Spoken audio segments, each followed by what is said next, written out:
Utakaso ni uwezo wa kumfanya mtoto mchanga katika Kristo kuwa mtu mzima kiroho. Tungeweza kusema tena kwamba utakaso ni uwezo wa kumfanya mtu wa tabia ya mwilini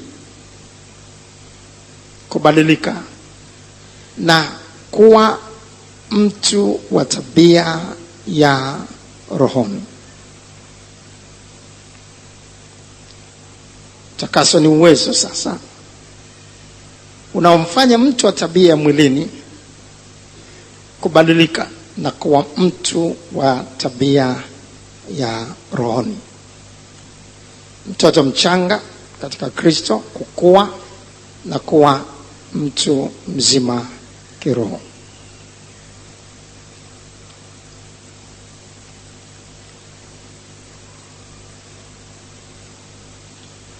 Mtu anapokuwa amekua, utaona sasa anaweza kufanya mambo yanayofanana zaidi na mzazi wake. Tofauti na mtoto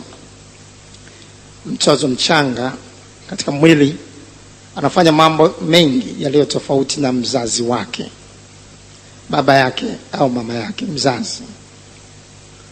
Baba yake au mama yake mzazi havai nepi.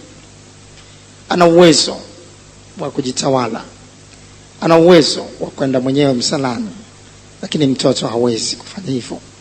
Baba yake au mama yake mzazi ana meno ya kiutu uzima, lakini mtoto huyu mwingine hana meno kabisa mwanzoni, na baadaye anakuwa na meno ya kitoto, tofauti na mzazi. Na mengi yanayofanana na hayo. Utaona bado kuna kuwa na tofauti kati ya mtoto mchanga katika mwili na mzazi. Lakini akikua akawa na utu uzima ndani yake, sasa kuna mengi yanayofanana. Tunaweza kusema karibu nafanana sasa katika yote na mzazi. Na vivyo hivyo katika roho tunaweza tukafanana na Kristo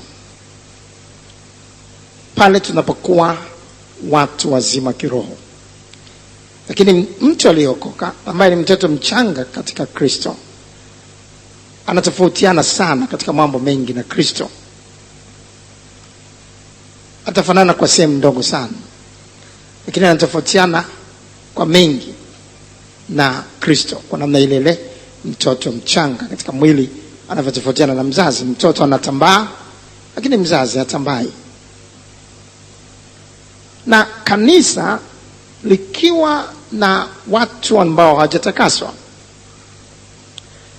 na ndio maana utaona somo hili limejaribu kuzimwa sana na shetani katika miaka ya karibuni katika kanisa la Mungu duniani. Katika karne ya 18 lilifufuliwa kwa nguvu sana baada ya kuwa limezimika kwa muda. Shetani hataki utakatifu kwa sababu anajua kama watu tu watasema wameokoka bila utakatifu, mwisho wa siku watabaki tu na mataifa, hawezi kumwona Mungu, kwa sababu maandiko yako wazi. Waebrania 12:14, pasipo utakatifu hakuna mtu atakayemwona Mungu, asipokuwa nao. Kwa hiyo shetani miaka nenda miaka rudi amejaribu kuzima mafundisho ya utakatifu katika kanisa la Mungu. Katika karne ya 18 Mungu aliinua watumishi waliokuwa na ubiri utakatifu. Watumishi wa Mungu kama John Wesley, Charles Spurgeon, Charles Finney. Na watumishi kama hawa wakaanza tena kuwaleta watu katika mafundisho ya utakaso. Kwa hiyo karne ya 18 kulikuwa na uamsho mkubwa katika dunia ya nyakati hizo, na kukawa na uamsho wa utakatifu. Watu walikuwa watu wa rohoni sana. Ndipo mahali ambapo zilipotungwa hizi tunazoziita leo tenzi za rohoni. Tenza rohoni zilitungwa katika karne ya 18. Nyimbo hizo tunaweza kuona zimepita miaka nenda miaka rudi, lakini hazichuji kwa sababu zilitungwa na watu wa rohoni. Na mpaka leo unaweza kuimba ukaona uwepo wa Mungu na shuka kwa sababu zilitoka ndani ya watu wa rohoni. Lakini mtu wa tabia ya mwilini hata akitunga wimbo nao unakuwa kama wimbo wa dance tu, unakuwa ni wimbo wa mwilini tu, si wimbo unaweza kudumu, si wimbo unaweza kugusa roho ya mtu. Mtu anaweza kupokea tu kama muziki wa dance, usilete badiliko katika roho. Kwa hiyo sasa mafundisho ya nyakati hizo za karne ya 18 yalisisitiza sana utakaso, na hatimaye vingine vilivyokuwa ambavyo vimefunikwa hapo kama ujazo wa Roho Mtakatifu kwenye karne ya 19 mwanzoni hapo, navyo vikaibuliwa tena. Kwa hiyo miaka nenda miaka rudi, kumekuwa na mafundisho yanayojaribu kuzimwa na shetani ili kulifanya kanisa kuwa dhaifu.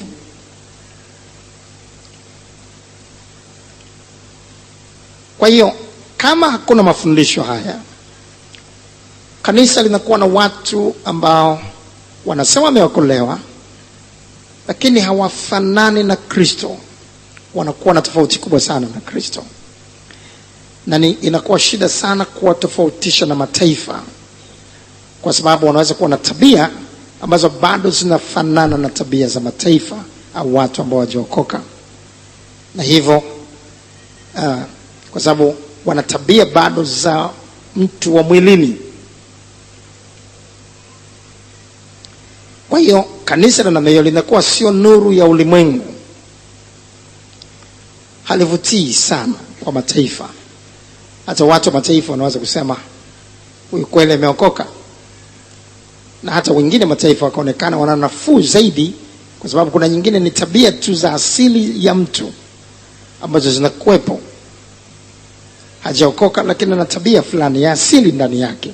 Ziko tabia nyingine za asili tu, upole naweza kuwa kwa tabia ya mtu ya asili tu, na vingine vinakuwa ni tabia kutokana na malezi. Kutokana na malezi mtu anaweza akawa na tabia fulani zinazotokana tu na malezi ya tangu utoto ingawa hajaokoka. Kwa sababu hiyo sasa mafundisho haya ni ya muhimu sana kwa kanisa la leo ambalo limejaa watoto wachanga katika Kristo.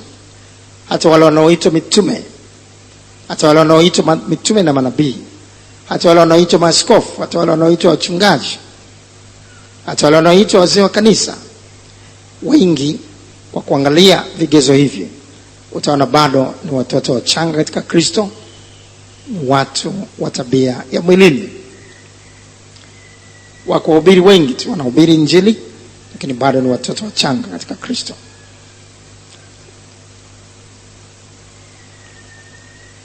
Tofauti na nyakati za kanisa la kwanza.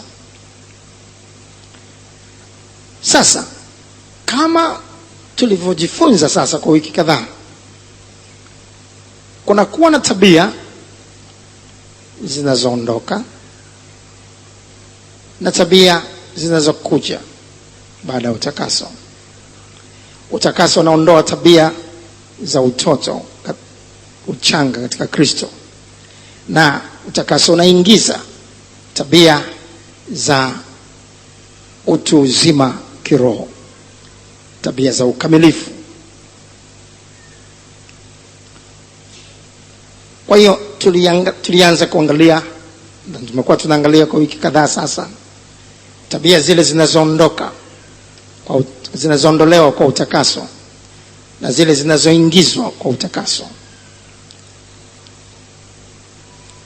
Tukajifunza kwamba kama mtu anajifunza tu masomo haya, anaweza kujaribu kuzifanya hizo tabia kwa nguvu zake na jitihada zake, lakini hawezi kudumu kuwa na tabia hizo. Anaweza kuzifanya kwa muda mfupi tu, kwa siku chache, lakini akakuta hana uwezo wa kuendelea kuzifanya, alafu anarudia yale yale, kwa sababu hajabadilishwa. Na ni mpaka abadilishwe kabisa, akuzwe na kuwa mtu mzima. Ni mpaka meno yale yaondoke, meno ya kitoto yaingie, yaote meno ya kiutu uzima. Na anayeweza kuyaotesha ni Mungu mwenyewe, si kwa jitihada na kwa nguvu. Mtu anaweza akajiotesha mwenyewe meno, akawa na meno ya kiutu uzima. Unaweza kuona. Kwa hiyo tumekuwa tukiangalia tofauti hizi za tabia zinazoondoka na tabia zinazoingia. Na nikasema kwamba somo hili litakuwa refu sana, tofauti na vile tulivyojifunza safari iliyopita, kwa sababu tatizo la kubwa la shetani, tunapojifunza neno la Mungu, wengine huweza kupata ufunuo kwa muda mfupi wa neno kulisikia, lakini wengine wanakuwa bado hawajalifahamu, na wengine wanaweza kufahamu kwa sehemu ndogo katika neno. Yesu Kristo alisema mpanzi huenda kupanda neno. Mpanzi alitoka akaenda kupanda mbegu, na mbegu zile zilikuwa ni neno la Mungu. Na wale waliolipokea, anasema wengine walizaa matunda 30, wengine matunda 60, na wengine matunda 100. Hivi hatupati matokeo yanayofanana kwa wakati ule. Mwingine hutoka kapa kabisa, mwingine anapata kidogo sana, ufunuo kidogo sana, mwingine anapata ufunuo zaidi, na mwingine anaweza kupata ufunuo wote. Kwa hiyo mpanzi anapokuwa amepanda mbegu, halafu akaona hazikuzaa, zimeongozwa na jua, kama Yesu alivyozungumza juu ya mbegu nyingine zinajaribu kuota kidogo, jua linakuja, halafu zinaungua. Mpanzi anarudi tena, anapanda zile mbegu upya. Anaweza kurudia hivyo mara kadhaa mpaka mbegu zije zikubali ziote. Na ndio kazi ya mhubiri au mwalimu. Kufundisha tu mara moja haitoshi. Ndio maana tukijifunza Yesu wakati mwingine alazimika kufundisha mlimani mambo yale, akarudia yale akiwa tambarare, lakini kwa msisitizo mkubwa na tofauti zaidi kuliko mwanzo, kwa lengo la kufanya hatimaye wote ikiwezekana wazae matunda katika ukamilifu wake. Sasa hatuwezi kupokea utakaso mpaka tuwe na njaa na kiu ya kuomba. Na mbinu kubwa sana ya shetani wakati wa mafundisho ya utakatifu kama hivi, anaweza kutuwekea kiwingu fulani, anaweza kutuwekea pazia fulani. Ndio maana tunazungumzia juu ya ufunuo. Neno ufunuo linatokana na neno la asili linalomaanisha kufunguliwa kwa pazia. Kama pazia limefungwa, mtu hawezi kuona yaliyoko upande wa pili, lakini pazia likifunguliwa, mtu anaweza kuona yaliyoko upande wa pili. Hapo sasa amefunuliwa kulingana na Kiunani, kulingana na lugha ya Kiunani ya asili iliyoleta Agano Jipya kwetu. Kwa hiyo sasa adui hujaribu kupofusha fikra zetu, hujaribu kuweka pazia fulani mbele yetu la kiroho ili tusielewe. Tuwe na masikio lakini tusikie, lakini tusielewe. Halafu tubaki tunajihesabia haki, tujione ni salama wakati hakuna usalama wote. Tujione hatuna haja ya kitu wakati tuna haja nzito ya kitu. Ni maskini, ni uchi, ni vipofu. Yesu Kristo alisema katika Ufunuo Yohana sura ya 3. Ufunuo Yohana sura ya 3. Ufunuo Yohana sura ya 3. Ufunuo Yohana sura ya 3 mstari wa 15 mpaka mstari wa 17. Ufunuo 3:15 mpaka 17. Na yajua matendo yako, ya kuwa hu baridi wala hu moto. Ingekuwa heri kama ungekuwa baridi au moto. Basi kwa sababu una uvuguvugu, mtu ambaye hajatakaswa anakuwa na wokovu vuguvugu. Useme wote hivyo. Mtu ambaye hajatakaswa anakuwa na wokovu vuguvugu. Ndio, utaona kuna vitu fulani unaviona kwake vya kimungu viko katika maisha yake. Utaona hanywi pombe, havuti sigara, hafanyi uzinzi wala uasherati. Lakini utaona kuna vitu fulani fulani ndani yake ambavyo vinakuwa tu kama watu wa mataifa vile vile. Kwa hiyo si baridi wala si moto. Baridi ni mataifa kabisa. Lakini huyu kwa Mungu yuko kidogo, lakini utaona kuna tabia za kishetani bado zinaonekana kwake. Na yajua matendo yako, ya kuwa hu baridi wala hu moto. Ingekuwa heri kama ungekuwa baridi au moto. Maana afadhali ingekuwa mataifa kabisa.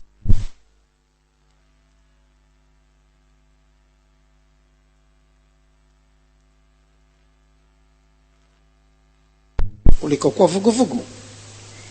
Basi kwa sababu una uvuguvugu wala hu baridi wala moto, nitakutapika utoke katika kinywa changu. Kwa kuwa wasema mimi ni tajiri, nimejitajirisha, wala sina haja ya kitu. Pazia linalowekwa na shetani mbele yetu, pazia la kiroho, linatufanya tujione ni tajiri, tujione ni matajiri, tujione hatuna haja ya kitu, tujione tumefika, tujione tunaenda mbinguni, wakati kimsingi anasema kwa kuwa asema mimi ni tajiri, nimejitajirisha, wala sina haja ya kitu. Nawe hujui, sema hivyo, nawe hujui. Huwezi kujua mpaka uwe na ufunuo wa Roho Mtakatifu. Roho Mtakatifu ndiye anatupa kujua. Roho Mtakatifu ndiye anatupa kujua. Sema hivyo, Roho Mtakatifu ndiye anatupa kujua. Tena, Roho Mtakatifu ndiye anayetupa kujua. Kabla kuendelea hapa, turudi katika hiyo ufunuo unaotupa kujua. Waefeso sura ya 1. Waefeso sura ya 1 mstari wa 17 mpaka mstari wa 18. Waefeso sura ya 1 mstari wa, labda itakuwa vyema tusome mstari, tunaanza kuanza kuanzia mstari wa 15, itakuwa vyema zaidi. Waefeso 1:15 mpaka mstari wa 18.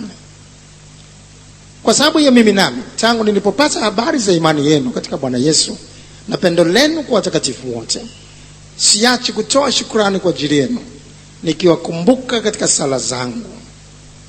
Nami nawakumbuka katika sala zangu. Siachi kutoa shukrani kwa ajili yenu, nikiwakumbuka katika sala zangu. Mungu wa Bwana wetu Yesu Kristo, Baba wa utukufu, awape ninyi roho ya hekima. Angalia maneno yanayofuata.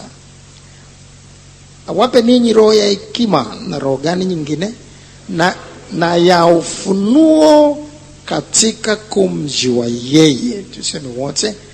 Na roho ya ufunuo katika kumjua yeye.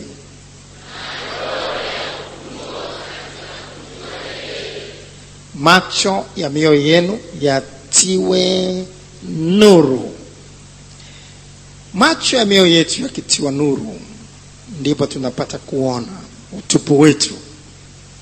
Ndipo tunapata kuona kumbe sio matajiri, kumbe ni maskini, ni vipofu na uchi. Turudi katika Ufunuo 3 mstari 16 kuendelea. Basi kwa sababu na uvuguvugu wala ubaridi wala moto, nitakutapika utoki katika kinywa changu. Kwa kuwa wasema, mimi ni tajiri, nimejitajirisha, wala sina haja ya kitu. Na hujui ya kuwa wewe umnyonge na mwenye mashaka na maskini na kipofu na uchi. Huwezi kujua mpaka upate roho ya ufunuo katika kumjua yeye. Roho ya ufunuo katika kumjua yeye inakupa na wewe kujijua mwenyewe kwamba ni mwenye mashaka ya kuingia mbinguni. Uko katika mashaka, unaweza kukiendelea hivyo usiingie kabisa, usione mbingu. Ni maskini, ni kipofu, ni uchi. Kwa hiyo mpaka tutoke katika ile hali ya kujiona tuna kitu, tutoke katika hali ya kujiona ni tajiri kwamba tuna kitu, hatuna haja ya kitu, ndipo tunapoweza kuomba. Huwezi kuomba wakati una kitu. Una magunia mengi ya unga na magunia mengi ya maharage nyumbani. Huwezi kwenda kuomba unga ule na maharage. Kwa maana naomba unga hapa, naomba maharage. Unaomba nini? Kwa sababu una magunia mengi ya unga na maharage kwako. Kwa hiyo mtu huomba pale anapokuwa hana kitu. Kweli si kweli? Na ndivyo ilivyo. Hatuwezi kuomba utakaso mpaka tupate ufunuo na kujijua hatuna kitu. Na kazi kubwa ya shetani hapa ni kutuwekea pazia ili tujione tuna kitu, kwa sababu tuliwahi kusikia somo hili miaka kadhaa iliyopita. Tumewahi kujifunza somo hili mara 5, mara 6, mara 7. Swala si kujifunza. Je, huo uwezo uko katika maisha yetu? Si swala la kujifunza. Tumejifunza na kuyajua baadhi ya mambo hayo katika akili tu. Lakini je, yanafanya kazi, yanatenda kazi katika maisha yetu? Utaona jibu ni la ukipata ufunuo. Kwa hiyo shetani anaweza kutupa kujiona matajiri. Mimi ni kiongozi wa zone, mimi ni mchungaji, mimi ni askofu, mimi ni mama mchungaji. Nina miaka 20 katika wokovu, nina miaka 20 katika kanisa la Full Gospel. Kumbe miaka 20 lakini watoto wachanga katika Kristo. Na yote tuliyojifunza, tumejifunza kwa akili tu. Kwa sababu kama tungekuwa tunayaishi, tabia zetu zingekuwa wazi, tofauti kabisa. Lakini leo mtu hana amani na mke wake mwenyewe ndani ya nyumba, hana amani na mume wake ndani ya nyumba. Mafundisho mengi ya ndoa haiwezi kumsaidia mtu kama hana utakaso. Atajaribu kuyafanyia kazi kwa muda, lakini atajikuta anarudia yale yale.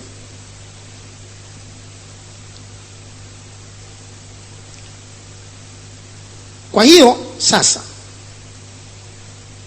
Roho Mtakatifu anapotupeleka kujifunza masafa marefu somo kama hili, ana lengo la kufanya hatimaye macho yetu yatiwe nuru. Neno lako ni taa na mwanga wa njia yangu. Kwa hiyo neno hilo hatimaye kadiri tunavyolisikia linakuwa ni mwanga linalotuangazia. Hatimaye tunafika mahali kujiona kuwa ni tupu. Kunatokea watu wawili katika Luka 18. Mtu mmoja Farisayo, mtoza ushuru, na mtoza ushuru. Farisayo akaenda akapiga kifua akasema, huko akiomba Mimi si kama huyu mtoza ushuru. Nafunga mara 2 kwa juma. Natoa zaka katika mapato yangu yote. Mimi ni mtu mzuri sana. Lakini mtoza ushuru yeye alisema si stahili hata kukisogelea. Niwe radhi mimi mwenye dhambi. Yesu akasema mtu yule wa pili, yale mtoza ushuru, alitoka zake huku akihesabiwa haki kuliko yule wa kwanza. Alipewa neema. Neema ilishuka kwake kwa sababu alijiona mtupu, hana kitu, akapewa. Lakini yule Farisayo alijiona na kitu, akatoka mtupu. Unaweza kuona. Kwa hiyo tangu tuanze somo hili, wako baadhi yetu ambao wamekwisha pata ufunuo huo katika ukamilifu wake. Ufunuo ukija kwako, utakupa kuona yale mashaka yaliyo mbele yako. Utakupa kujichukia. Mashaka yale yatakupa kuona jinsi ambavyo ulivyo katika hatari kubwa sana ya kuachwa, pamoja na kuja full gospel kama hapa, pamoja na kusema umeokolewa. Utaona jinsi ulivyo kipofu. Utajiona jinsi ulivyo uchi kabisa, na kujiona kabisa mbingu istahili kuingia, kwa sababu utakatifu ambao unataja hunao. Kwa hiyo ile itakupa mashaka makubwa sana. Mashaka yale ndio yatakupa kulia. Mashaka yale yatakujengea njaa na kiu, na kuona na kuacha nyumba yangu mapema alfajiri hivi, na kuacha vyote nije nyumbani mwa Bwana. Na wote wanasema nimeokolewa, halafu nije nikose mbingu. Hilo litakupa kulia sana, kwamba upate utakaso ili uweze kuishi maisha ya utakatifu. Muda mfupi uliopita tumekuwa tunaomba. Kiongozi wa ibada akisema tumekuwa tukijifunza sasa kwa muda, tusingoje mpaka mwisho wa somo. Lakini kila mmoja aliye na njaa na kiu, anaona anahitaji utakaso, aombe. Sisi wote tumeshuhudia tofauti katikati yetu. Wako watu wengine ambao wameomba kwa kiu na njaa kweli, na kuona jinsi ambavyo wako katika hali kabisa ya kuhitaji msaada, ya kujiona jinsi ambavyo wana uhitaji mkali mno. Kwa hiyo wanalia ili wapate msaada huo. Wanalia ili wasaidike. Lakini bila shaka wewe mwenyewe utakuwa umejipima. Utaona mwenzako kushoto kwako analia, anaugua, anaumia, analalama, nipe utakaso. Lakini wewe huoni kitu cha kukuliza, huoni kitu cha kukufanya uugue. Hata kipindi hiki cha maombi bila shaka umekiona kirefu sana. Hata kama wengine wamesimama, umetamani kuketi, kwa sababu nawaza wanaomba nini hawa hasa. Mbona mimi sioni hicho wanachokiombea? Hata ukijitahidi kuomba, unaomba katika ukavu tu, kwa sababu una njaa, una kiu. Ujue mtu ana hiyo hujapata bado ufunuo. Ndio maana Roho hajamaliza kazi. Ndio maana Roho bado anaendelea pamoja nasi, na bado ataendelea nasi kwa wiki kadhaa bado. Lengo ni kwamba yamkini pale tutakapofika kuwa tumemaliza, ikiwezekana tuwe tumetakaswa wote. Kanisa kama linakuwa na watu waliotakaswa wote kwa wingi wetu, utapenda kukaa mahali pana hiyo. Utaona upendo wa ajabu sana. Utaona kabisa hawa ni watu wa Mungu. Utapenda kuwa katikati ya watu wa Mungu. Utaona kabisa tofauti ya kuokoka na mataifa. Utaona kabisa tofauti. Mtaimba kwaya, mtaelewana. Mtafanya mazoezi, ile rapsha zilizokuwepo mtaona hazipo. Mtakaa mahali katika kusanyiko la kanisa la nyumbani, mtaona kabisa kuna umoja katikati yenu. Kuna vitu vingi sana vitabadilika, na utaona maisha ya mume na mke yanabadilika kabisa. Utaona wale watu walikuwa na vurugana wanakuja kwako, kiongozi wa kanisa nyumbani, kiongozi wa section, wakati wote umevurugana mume na mke kuja kuhitaji msaada, utaona wamepungua. Utaona wanakuja na kukueleza, kiongozi, maisha yetu yamebadilika sana. Utashangaa utaona mume na mke wanaweza kushikana mikono sasa. Wanaweza kutembea pamoja barabarani. Ilikuwa kila mmoja anapanda daladala mwenyewe, wanakutana hapa. Wakifika hapa, shalom, shalom. Lakini utaona kabisa maisha yaliyobadilika. Ndio maana tumesimama, tumeacha mengine yote ili kwanza tuwe hapa. Kwa sababu tunataka kuhubiri ulimwengu juu ya utakatifu. Hatuwezi kuhubiri ulimwengu juu ya utakatifu wakati utakatifu wenyewe huo hatunao sisi wenyewe. Hatuwezi kuwatangazia wengine juu ya sabuni nzuri wakati nguo zetu wenyewe ni chafu. Hatuwezi kuwatangazia watu wengine juu ya dawa ya meno inayosafisha sana meno wakati meno yetu wenyewe ni machafu. Ndio maana tumepiga kambi. Ndio maana tumepiga kambi. Ndio maana tumepiga kambi.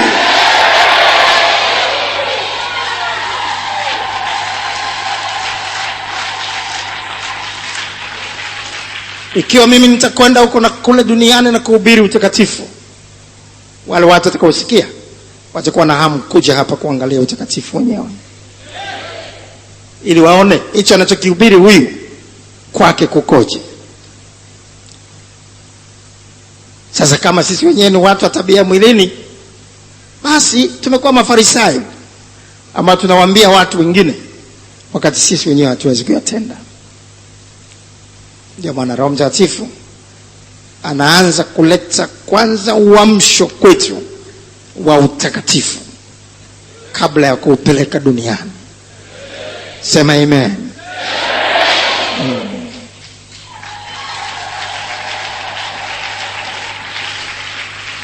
Kwa sababu hiyo usione shida. Mtu mmoja akaniuliza, alikuwepo hapa siku chache zilizopita. Akaniuliza, mchungaji, alipopata nafasi ya kuzungumza na mimi akasema, mchungaji, nataka kusafiri. Sasa nilipanga nisafiri Jumatatu, yani kesho. Sasa nawaza kwamba nafikiri lile somo la utakaso, mchungaji, tutakuwa namaliza Jumapili. Nataka niwepo sasa ili nimalizie sasa somo halafu ndio niende. Nikamwambia hajamaliza. Kaambia bado tuna wiki kadhaa mbele.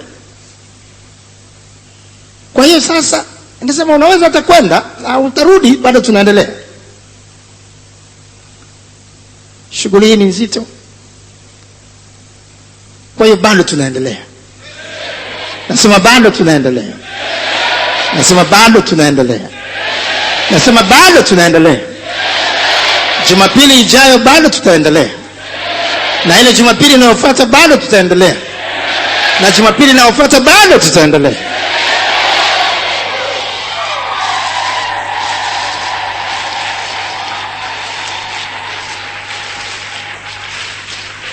Wewe uliyefika na kupata ufunuo, asante kwa ajili yako. Lakini bado tunaenda tunawashika na wengine ili nao wapate ufunuo na wasogee pale ulipo. Na wengine tutawashika tena na wasogee pale ulipo. Mpaka wote tupate ufunuo. Mpaka wote tupate ufunuo. Mpaka wote tupate ufunuo.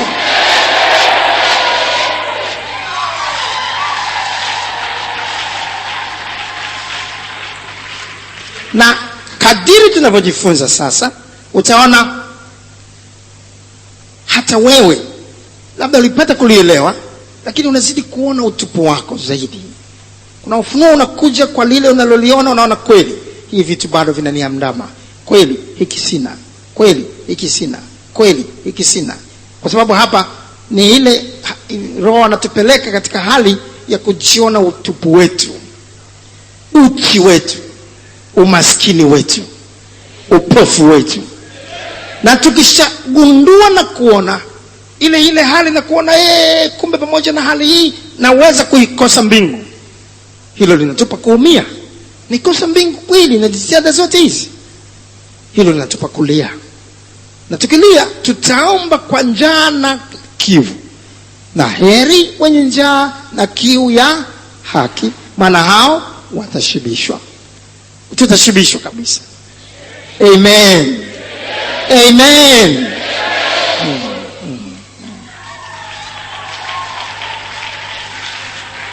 Kwa sababu hiyo mwanangu, usichoke kusikiliza. Usichoke kusikiliza. Sio hilo tu, hata tukitakaswa, hatutakaswi katika hatua ya kwanza na kufikia kimo na cheo cha utimilifu wa Kristo kwa wakati mmoja, lakini tunazidi kutakaswa kwa neno, na tunakwenda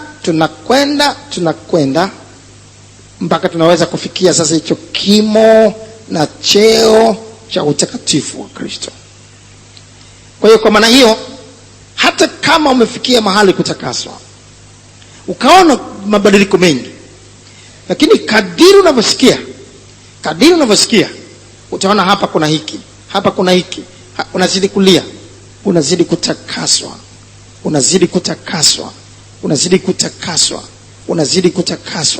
na mpaka unafikia kabisa kusema kama Paulo, mnifuate mimi kama ninavyomfuata Kristo.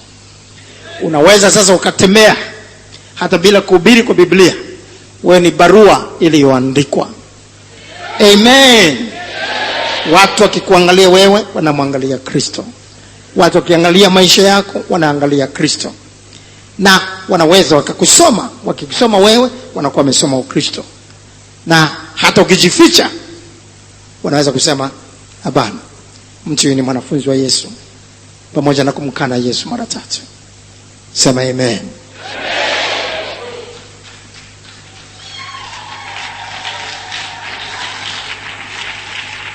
Kwa sababu hiyo, sasa tulikuwa tunaangalia tofauti hizo kati ya mtu aliyetakaswa na mtu ambaye hajatakaswa. Hatuna muda wa kuangalia yote tulioangalia mpaka sasa, maana tayari yamekwishakuwa mengi. Lakini baadhi ya hayo tuliona. Mtu akitakaswa anajengewa kulipenda neno na kulifurahia kwa namna tofauti sana. Hawezi mtu kulala usingizi wakati neno la Mungu linafundishwa. Kiona mtu analala usingizi wakati neno la Mungu linafundishwa, wazi hajatakaswa. Na kama alikuwa ametakaswa, basi utakaso ulikwishaondoka. Utakaso unaondoka vile vile kama wokovu unavyoweza kuondoka. Ni unatakiwa kuvishika sana. Shika sana ulicho nacho, asije mtu akaitwaa taji yako. Shetani ni mwizi. Hata katika hatua yote ile anaweza kuiba wokovu wetu. Na kwa namna hiyo anaweza kuiba utakatifu wetu. Vile tuliona kwamba mtu ambaye ametakaswa, kiburi kinaondolewa kwake. Kiburi ni utoto. Kile kinachomfanya mtu kujivuna ni utoto. Mtu anajivuna kwa sababu ana sauti nzuri. Mtu anajivuna kwa sababu anaombea watu wanapata miujiza, ni utoto. Mtu anajivuna kwa sababu anahubiri sana, ni mwalimu mzuri sana neno la Mungu, ni utoto. Mtu anajivuna kwa sababu ya karama hii au ile, ni utoto. Mtu anajivuna kwa sababu ni mwombaji sana, ni utoto. Kwa sababu tulijifunza, Biblia inasema, una nini usichokipokea? Kinachokufanya ujivune ni nini? Una kitu gani usichokipokea? Maana kila kitu unapewa tu. Kama ni karama fulani unapewa tu. Kama ukiombea mtu akapona, ni huyo tu ambaye ameamua kujibu yale maombi, ameamua kumponya yule mtu. Kama Kristo asingemponya maombi yako, asingekuwa na kitu chochote. Sasa una nini kinachokufanya kujivuna? Kama ni sauti umepewa tu. Kama ni uwezo wa kutunga nyimbo umepewa tu. Kama ni uwezo wa kupiga gitaa umepewa tu. Kama ni uwezo wa ufundi mitambo umepewa tu. Kama ni uwezo wa kufanya hile ulile umepewa tu. Kinachokutofautisha wewe na mwingine ni kule kupewa, basi. Sasa kiburi kinatoka wapi? Kinachokutofautisha wewe na malaika wengine mpaka ukafanya malaika mkuu ni kwa sababu ulipewa tu. Wewe Lucifer, ulichaguliwa ukapewa. Sasa kiburi kinatoka wapi? Ni utoto tu. wa kuja kujua kwamba chochote nilicho nacho si changu mwenyewe, nimepewa tu. Na kwa hiyo sasa kiburi kama meno ya kitoto huondoka, alafu yanakuja meno ya kiutu uzima, unyenyekevu. Amen. Uasi unaondoka kabisa. Uasi ni mambo ya kitoto. Tunapokuwa tumeokolewa kutoka katika uasi. Watu ambao hawajaokolewa wanaitwa wana wa uasi, lakini sisi tuliokoka tunaitwa watoto wa kutii. Kwa mtu mmoja aliyeasi, dhambi iliingia ulimwenguni, lakini kwa mtu mmoja aliyetii, haki iliingia ulimwenguni. Kwa hiyo tunatoka katika kuasi, tunaingizwa katika familia ya watoto wa kutii. Amen. Shetani ni baba wa uasi, na kila atendaye uasi afanya dhambi, kwa kuwa dhambi ni uasi, na wote waasi wanakuwa ni watoto wa ibilisi.